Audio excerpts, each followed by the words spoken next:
Judgment ಏನಿದೆ ಅಂತ first ತಿಳ್ಕೊಳ್ಬೇಕು.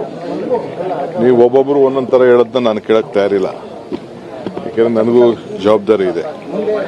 ಒಂದು, ನಮ್ಮ ಮುಖ್ಯಮಂತ್ರಿಗಳ ಮೇಲೆ ದೊಡ್ಡ ಷಡ್ಯಂತ್ರ, ನನ್ನ ಮೇಲೆ ಹೆಂಗೆ ದೊಡ್ಡ ಷಡ್ಯಂತ್ರ ಮಾಡಿದ್ರು ಬಿಜೆಪಿಯವರು, ಮಾಡಿ ಕೇಸ್ ಹಾಕಿ ಜೈಲ್ ಕಳಿಸಿ, ಏನೋ ಭಗವಂತನ ಕೃಪೆಯಿಂದ ನಾನು ಹೊರಗಡೆ ಬಂದೆ.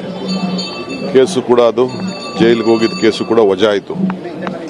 ಹಂಗೆ ಇವತ್ತು ಕೂಡ ಮುಖ್ಯಮಂತ್ರಿಗಳ ಮೇಲೆ, ಅವ್ರ ಕುಟುಂಬದ ಮೇಲೆ ಒಂದು ದೊಡ್ಡ ಷಡ್ಯಂತ್ರ ಮಾಡಿದ್ದಾರೆ.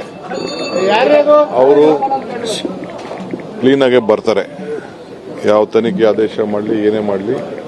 ನನ್ನ ಪ್ರಕಾರ ಅವ್ರದ್ದು ಯಾವ ತಪ್ಪು ಇಲ್ಲ, ಅವ್ರೇನು ತಪ್ಪು ಕೂಡ ಮಾಡಿಲ್ಲ. ಸೊ ಮುಖ್ಯಮಂತ್ರಿಗಳ ಏನು ಒಂದು ಬದ್ಧತೆ ಇದೆ, ಆ ಬದ್ಧತೆ ಬಗ್ಗೆ ನಾವು ಅವ್ರ ಜೊತೆ ಇದ್ದೇವೆ.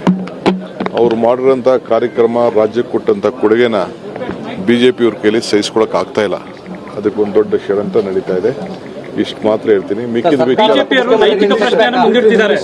ನೀವೆಲ್ಲ ನನಗಿರೋದು ಒಂದೇ ಕಿವಿ.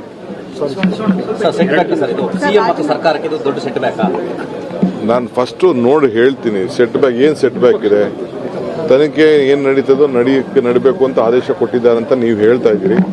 ಅದೇನು ವಿಚಾರ ನೋಡ್ತೀನಿ.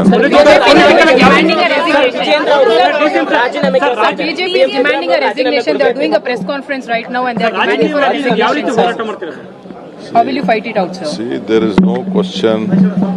My chief minister has not done anything wrong. He is not involved with any scam. It is a political conspiracy by the BJP to all of us, to all the opposition leaders in the country. This is what is going on. So there is no question of my chief minister has done anything wrong. They are creating problem. We stand by him. We support him. He is doing a good work for the country, for the party, and for the state.